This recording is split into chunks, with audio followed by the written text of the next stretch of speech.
Hello guys, kakain tayo, pananghalian.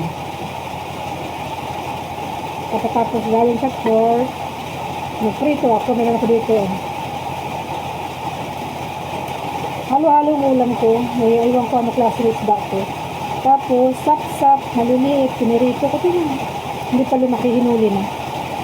Bigay ng kapitbahay. Maganda itong maliliit. Pati tinik na kakain. Crispy pa.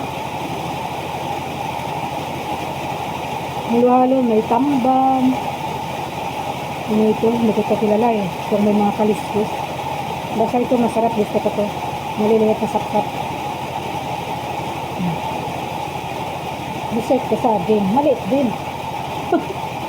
Narabos na isang araw. Masarap. Masarap yung mga maliit. See you next video.